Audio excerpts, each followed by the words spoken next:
Os filmes de Stephen Frears têm uma coisa em comum: a provocação.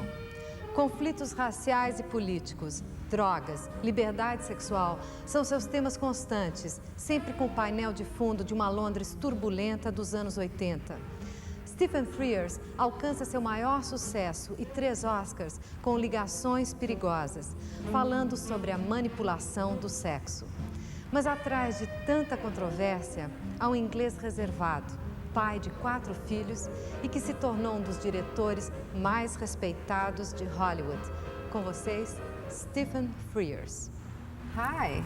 Hello. Stephen Frears. Jesus, you have such different movies and so interesting movies. Thank you. You are oh my God, you are very interesting. Do you have any theme that obsesses you? No, but anyway, well, I wouldn't know. Other people know much more about my films than I do. Why? Because I make them because they give me pleasure and because they're good stories, and I'm always very surprised at what comes out. So things must be clearer to other people. I don't make them like an intellectual. I don't particularly think about them. I mean, I think about the story and the characters, but I don't think about the themes. But what attracts you to a story? Well, ask me about a particular film. I don't know, for instance, Sammy and Rosie. Oh, well, that was my friend Hanif. We had a big success in My Beautiful Laundrette. Mm-hmm. I was absolutely infatuated by his writing. He came into my life, I knew nothing about him, and he changed me. So I became very interested in him and what he had to say and the people he knew and the life he led. But when you choose a story or a script, yeah, you dive into that universe. Yes, completely. Completely, and you try to see by your ironic point of view, or is something that you do unconsciously? Well, I don't stop being me. I don't become invisible. I mean, I find these different worlds. I mean, I like to sit at home and people send me scripts, and then it just comes through the letterbox like a letter. And then I don't know. You have to do. You have to find out who these people are. You have to find out. With Hanif Qureshi, I had to find out all this business about the Pakistanis. Uh-huh. So you have to learn about a world. But for instance, you have. But you don't stop being yourself at the same time. Do you have any something that drives you to racial or social issues? No, except by training. I was brought up at the BBC where they made a lot of films where the emphasis was on society. Mm-hmm. And the people who taught me were people who were socially conscious people, and I suppose you would say of me that I was very socially aware. And as I walk down the streets in England, I see what I see. And I like films that come out of real life. Mm. But you are a very good observer. Well, I just make films about what goes on around me, and it's not that simple. Come on. Well, it is in a way. Okay, for instance, you have when I first all of them have unconventional moral. Yes, but that's to do with how you were brought up and who you are. That's a very complicated internal thing, that you behave in a certain way. That's not a sort of ideological position. It's just how you bring up your children, or how you eat your food, or how your house is arranged. It's very human. Are you telling me that you grow up your children with an unconventional moral? No, not particularly. I think I'm rather a conventional person, but then I'm quite eccentric. So many English people are like that. You are within the system, you are a completely conventional person, and then in some very, very complicated way you subvert it and you do something that's very different. Yes. I want to find out something but I wouldn't know how. It's entirely instinctive, and it's instinct. Is an instinct. Yes, my father was like that. Uh-huh. And it drives people mad. I'm afraid. And it's not deliberate. I'm helpless. It's not something I understand. But think this about. subversion is clear in your movies. Yes, but it's not well, it became politically subversive when I met Hanif. Before that, it was just, I was just a difficult person. And then when I met Hanif Qureshi, he politicized me to some extent.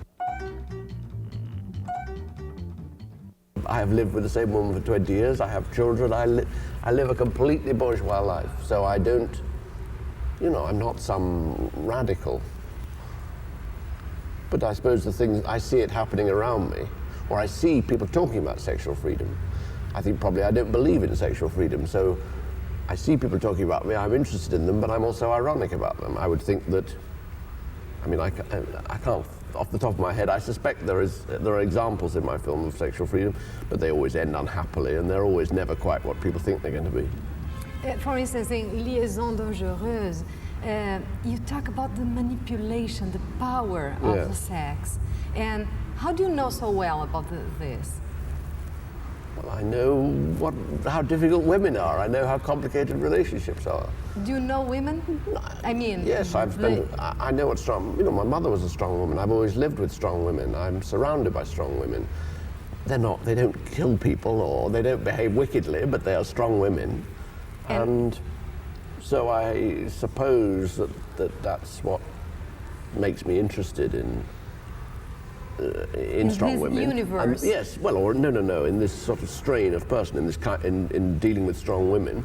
And then, of course, Leclos wrote a story about a strong woman, so it's Liaison Dangereuse is a sort of metaphor. I don't know women who behave like the people in the story or anything like that, but it illustrates other things that I feel.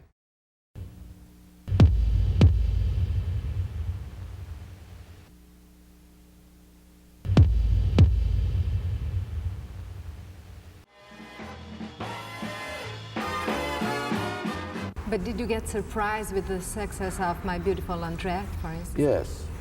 Yes. Was not expected. The success? No, not at all. Not at all.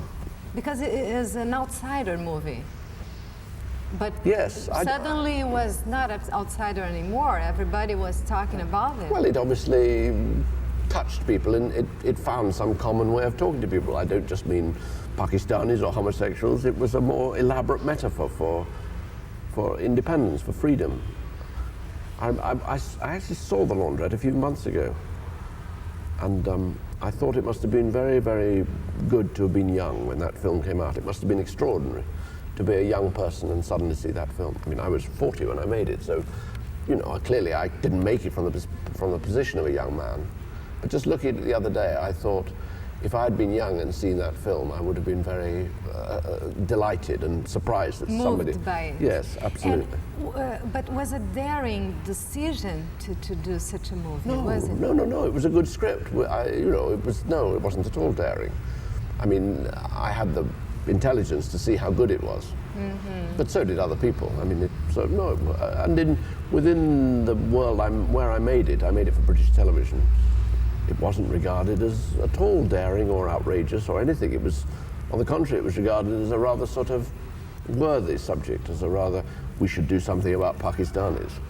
We should be, we must do something about this minority. It was done for all the right reasons, with a, good conscience. Even Prick Up Your Ears was not daring for you to... Oh, well, that's more complicated, because it really is it's a very sad, it's a terrible story. Yes, it was more... It's such a terrible story. It's such a beautiful movie. Thank you. How do you feel about your success? Well, of course I'm delighted. but mainly I'm very surprised because it just never crossed my mind that it would happen. So I'm surprised to be in Rio. I'm surprised that I make films in America. I'm surprised that I make films with the amount of money I make them. What was your aim when you started? Was not the success what just shoots? I didn't want to be a film. I didn't know film. I didn't want to be a film director. I wanted to work in the theatre. In the theatre? And then I suppose I wanted as a director? Yes, and then I suppose I wanted to be successful. And then I met a film director and he said, come and work on a film I'm making. So I went, and I'd never been on a film set before. And then I started.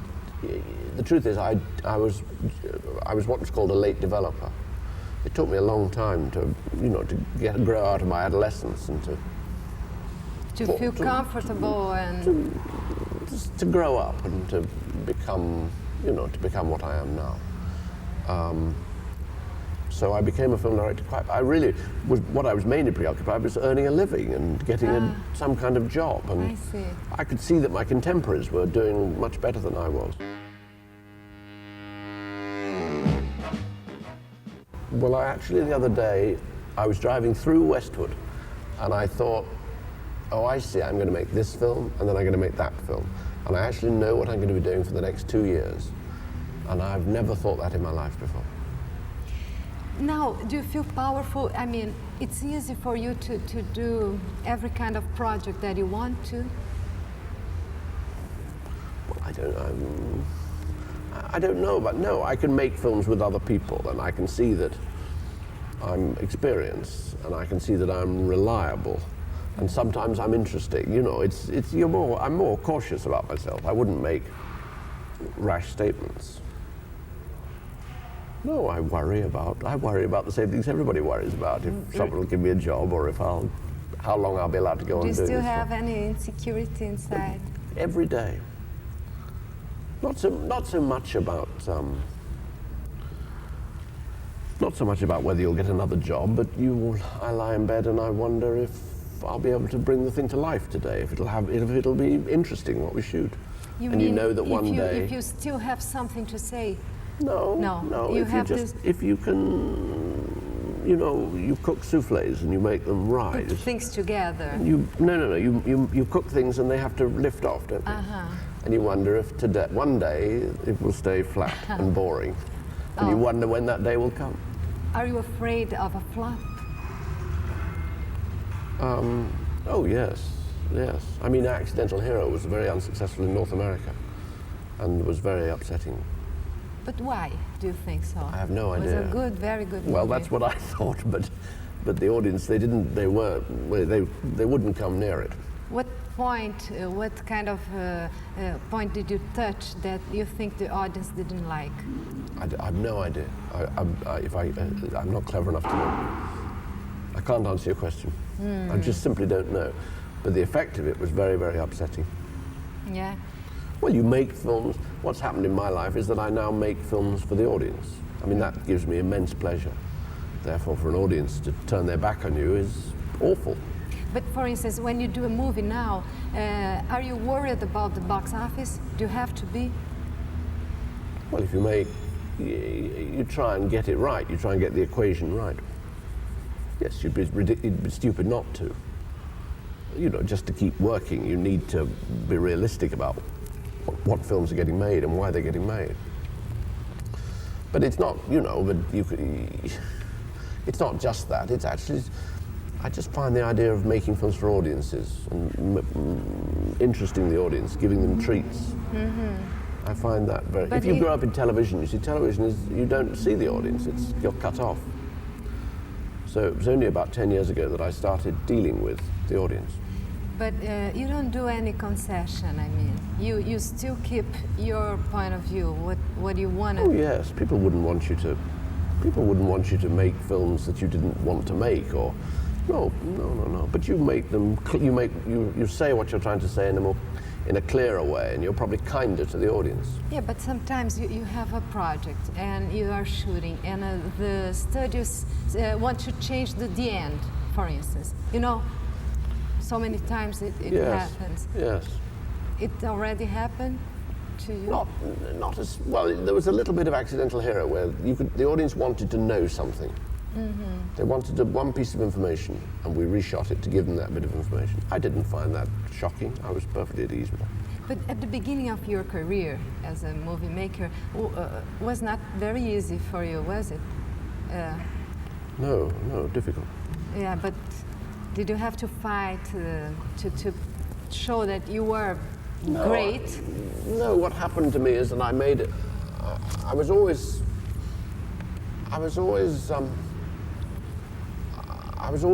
good with writers. And so early on when we were both out of work, a friend of mine wrote a very, very good script for me. Well, it was such a good script that big actors wanted to be in it, so we were able to get it made. So my experience was always very close to the writers. I knew that if scripts were good, everything else would be all right. And you knew that you were a great director? No. No. I knew that if the script was good, that was... But you knew that you could do it beautifully. No, at first I learnt that I couldn't do it. I was embarrassed and awkward, and then after I made a film, I went into television. And I worked for about 10 years in television, and of course I made a lot of films. I became very experienced and learned how to do it. And then, so once you actually know how to do it, then you can start thinking about what it is you're doing.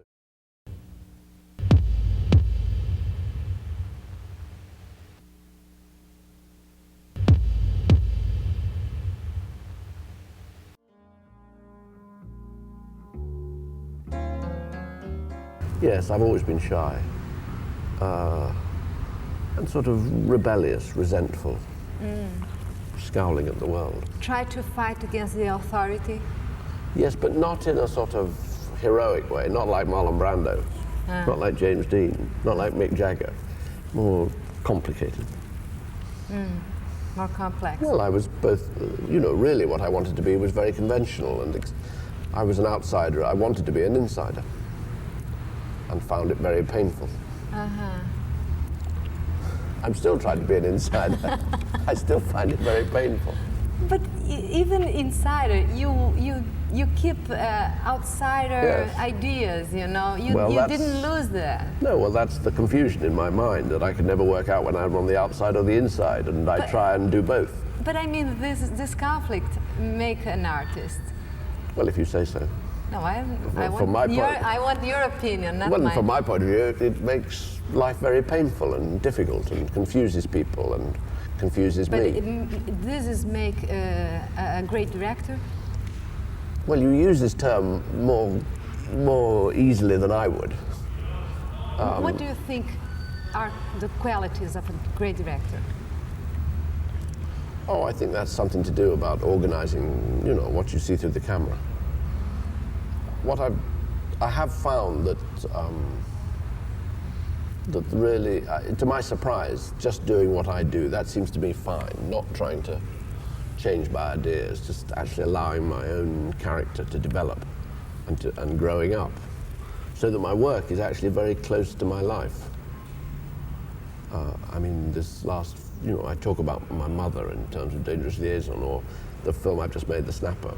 I have a daughter, so obviously, I mean, in some way, fathers and daughters must interest me a great deal. So my work is very, very, very close to my life, while on the surface there is no evident autobiography. Underneath it all, it's very, very intimate. All of them? Yes, all of them. In a way you put yourself. Yes, I mean, it's difficult because, when I made The Grifters, I don't know criminals, I don't know people like that, I don't know anything about that world, really. But I know about mothers and girlfriends, so that's where I put the emphasis. But you had the idea in Grifter, for instance, to keep the moral in a very outsider way. Yes. Well, that's just who I am. Yes. That's you. That's who I am. There's nothing I can't change that. And you didn't lose that in Hollywood? No, and in fact, I've stopped trying to change that. Have you tried to change it? Well, of course you try, and I went through, you have a film director, sort of almost invisible people. You go and hide behind the camera. You don't come to the front. You don't show yourself. But you put your ideas. Well, that's right, but you do it. You operate from a sort of invisible position. Well, if you're invisible, it's because you're trying to change yourself in some complicated way, and I've stopped trying to do that. And it's a great relief. It is. Yeah. But how? You talk about relief and pain. Do you suffer? Well, I have a life, I suppose, that is easier than anybody in the world. I mean, it's such a privileged life I lead. So it's embarrassing to use words like suffering. It's not appropriate. People lead difficult lives. I lead a difficult life, but on a level of comfort and privilege that is, that makes words like that sort of ridiculous. But you have that London way to be, with the rain, sort of depression, poetry. Well, I've got all that. You yes, have it? Absolutely. Well, it's raining in Rio. It seems to be quite appropriate. And you like this feeling, this is the underneath. I think so, yes. I feel more comfortable than in the bright blue sunlight.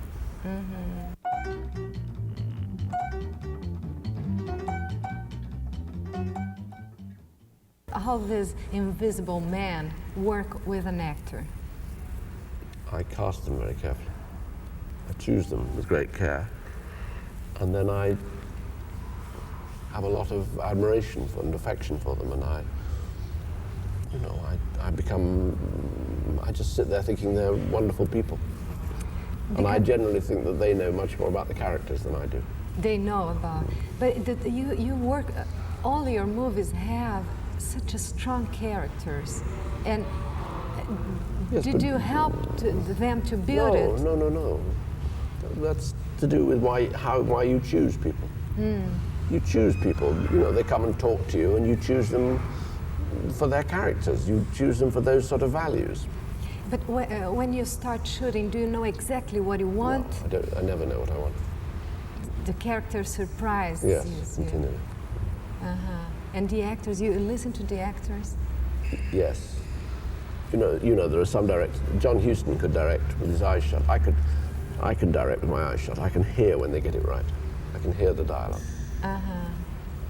And for instance, when you work with such beautiful actors like Dustin Hoffman and Michelle Pfeiffer or Angelica Huston, what kind of approach do you have in the set?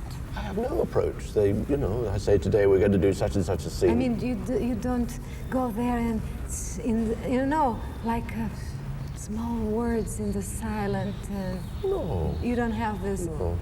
What is your process in the set? By the time you come to shoot a scene, you've generally reduced the whole thing, so it's quite obvious what anyone is going to do. You sit over there. If the door is there, you're going to go from there to there. There's nothing complicated about that. But you have more complicated scenes than that. They're often much simpler than you think. I think you try to make everything very simple. Well, what else would you? Of course you. But your movies are not simple at all. Well, then all the more reason to make everything simple. If you're saying complicated things, if the writing is a complicated view of the world, then of course you try to make it as simple as possible. So you clear everything away so that the audience have access to the complexity of the characters. I see. So, I'm always very impressed with those directors who talk a lot to the actors. I can just tell, they do something and I can tell them if they're doing it right or wrong. So if they're doing it right, I don't say anything because they're doing it right. If I think it's wrong, if it doesn't make sense within the story, doesn't make psychological sense. Have you ever had a fight with an actor or, not really. different point of views and... I suppose sometimes, but nothing on any profound level. They're very intelligent people. I guess so. You are also so. But you have a strong personality. I mean, you have authority. If it's wrong, I say so. I'm not afraid to say I don't think that's right, or I don't think you're doing that very well, or why don't you do it faster? Or it's generally very, very practical.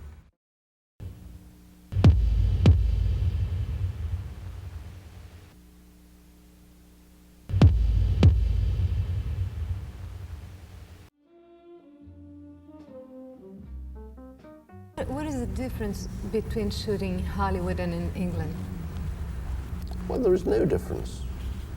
All actors want to do are give good performances, don't they? They want to be good. They want to please you. They want to, that's all Dustin wants, is he wants to give a good performance. He's just an actor. So on one level, it's absolutely identical. Now, of course, Hollywood is a very complicated society. So instead of saying, well, we'll go and make this film on the beach, you say, well, let's go and make this film in this incredibly complicated world. So if you make a film in Hollywood, you have to make your film and you have to deal with this world at the same time, and that's quite complicated. How do you feel when you go to Hollywood? Do you feel the kind of pressure of the major studios and... Yes, but that's quite entertaining, that's quite interesting. It's very considerable. How do you deal with this? I try to ignore it by trying to stick to what you know how to do, by trying to just get on making the film and doing the things you normally do. I remember thinking, well, the truth is they don't want me to turn into somebody I'm not. They're better off. I'm helping them more if I stay who I am.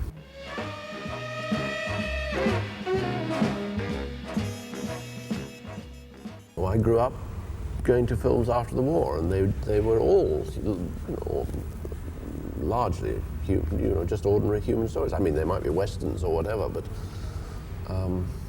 they weren't about technology and special effects. No sensitivity, you mean? How do you mean? The film that you used to see were more sensitive. Well, I don't know about that, but they were just about human beings. They were just, stories of jealousy or murder or whatever. But nowadays they're more graphic films, and they have these extraordinary effects. Are we losing something? The audience are losing something? No, I think the audience gets what it wants. If they don't want those kind of films that I'm talking about, then why should they? I mean, if they want to see these very, very large entertainments. Action movies? Yes, if they want that, then people make them for them. That seems to be fair enough. It's then quite difficult if you make films of another kind, about human beings, then you have to find circumstances in which you can work and in which you can get your work to be seen. But this kind of movie, do you think is going to miss the place? Are we going to have this kind of movie forever, or maybe... Oh, I can't see into the future, but how do you see the future of Hollywood? I think that they will make fewer, bigger films, yes, and they will be like special events, and they will take place in special arenas. And so people like me have to find another area in which to work. Because no place to show this kind of movie anymore. Well, fewer places. Because the movies are getting more and more expensive. Yes, absolutely. So you can see, it's perfectly clear what's going on. So if you don't make a film like that, then you have to protect it in other ways and show it in and get it to people in different ways. And how do you protect yourself against this? Well, the Snapper, for example, I went and made with money out of British television. So it was like going into a zoo and saying, well, we'll make the film here because it won't be subjected to any commercial pressures. A small budget. And do you work with a small budget or a large one in the same way? Yes. If it's a large budget, you earn more money. Oh, that's the No, point. I mean, you of course, if you make a large budget film, you have a lot of money to spend, and you can do more dramatic things and more spectacular things. But underneath it all, the actors are just giving actors are giving performances which you're photographing. But when you work with small budget, do you feel more freedom? Well, you feel a different kind of. You feel the responsibilities are different. I'm very skeptical about words like freedom. Why? Because I don't quite know what they mean. If I make a small budget film, I have responsibilities to the actors, to the writer, to the people who pay for it, in this case, the Irish people. I mean, they're just as valid pressures as the pressures that come from banks and from the need to entertain large audiences. Yeah, but when I talk about freedom, I'm talking about to do exactly what you want to do without Nobody in Hollywood has ever told me what to do. No, never. Any kind of censorship? No. Never? No. Lucky. Not in any serious sense. I mean, not that you would not that really matters. And so Hollywood respects you a lot. They treat me wonderfully. I have nothing to complain about. Do you think they... I can see that other people have things to complain about, and it seems to me you shouldn't confuse their serious problems with any complaining of mine. I have nothing to complain about. Do you believe that this situation of big action movies, and we are talking about the future, do you think it can be changed? I mean, Well, you have no idea what people are going to be interested in next year. If the studios knew what the people were going to be interested in next year, they would be, everything would be different. It's always guessing in the dark.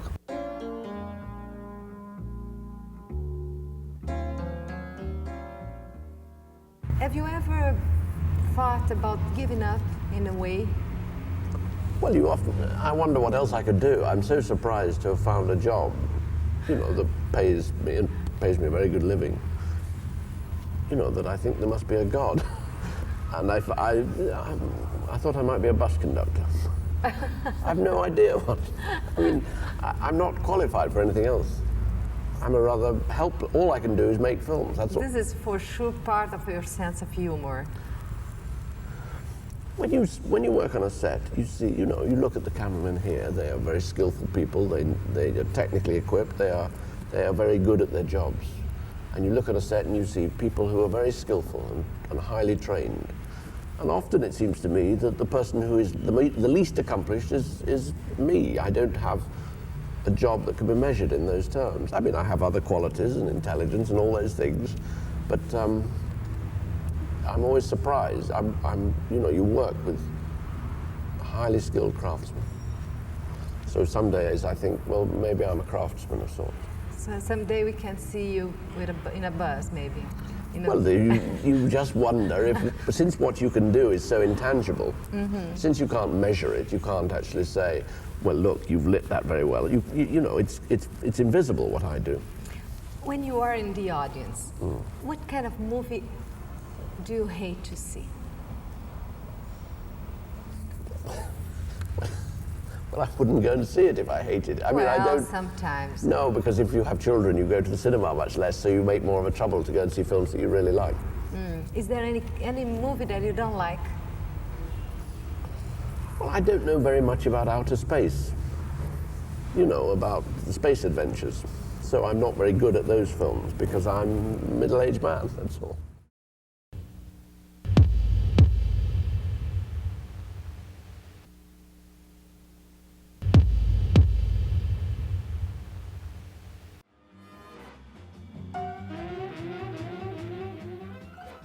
I go and see films and I'm astonished by, I saw the Terminator 2. Well, the effects are astonishing. I sit there like everybody else, wide-eyed at these extraordinary effects. But what do you expect from a movie? Well, I like to be moved and entertained and stimulated. But I often am. I'm just like anybody else. Oh, I believe you are. Yes, no. I'm not saying anything. But for instance, what kind of movie, for instance, you would like to have done? A movie. Tell me a movie that you would like to have done. One. I saw one on TV this morning. I saw The Last Picture Show. Uh-huh. I thought it was absolutely wonderful. Bogdanovich. It's absolutely wonderful. Yeah. And do you have any frustration in your work? Well, everybody has frustration. But I say, how can you expect me to complain when people have real things to complain about?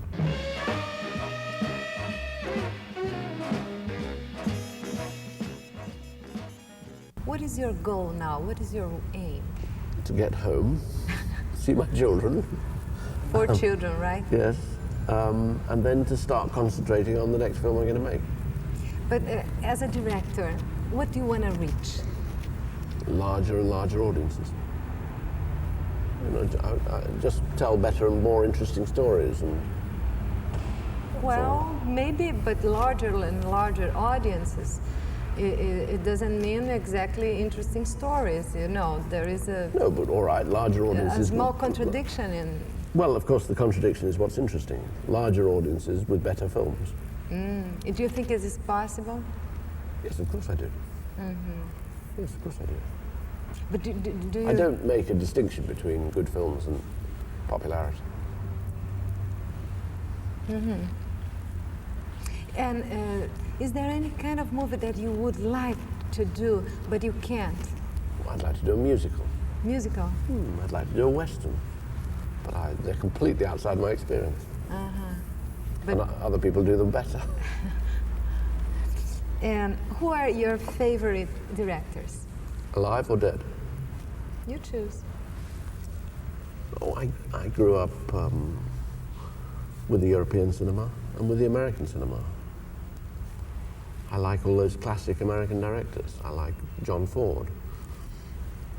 I like the Europeans who went to Hollywood, Lubitsch, and I like Billy Wilder. I like Hitchcock's films. I like Buñuel's films. You know, I like Scorsese's films.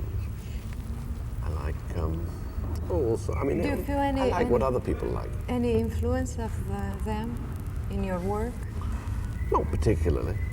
Do you have any master that you had influenced you? Well, I was taught by very strong men, Lindsay Anderson and Carol Rice, and I'm sure they had tremendous influence on me. But I don't see anything particularly striking. And do you believe that you can influence young people, young directors? No. No?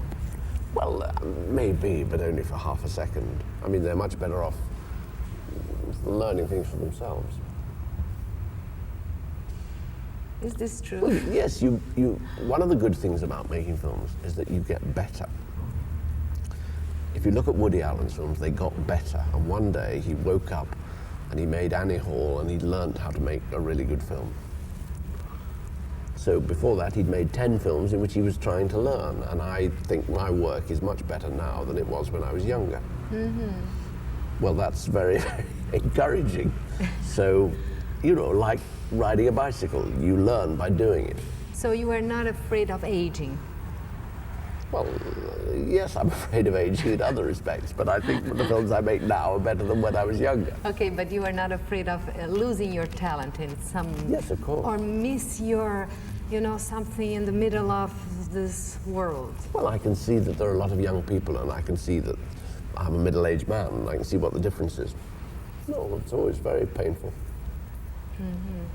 Because, you know, some people, when they go, writers, mainly writers, Dashiell Hammett and others, when they went to LA and they tried to work in the business, yeah, they got lost. I don't know how old was Dashiell Hammett when he wrote The Thin Man. You know, I was 45 before I became successful. So you were. So I was formed. I was who I was.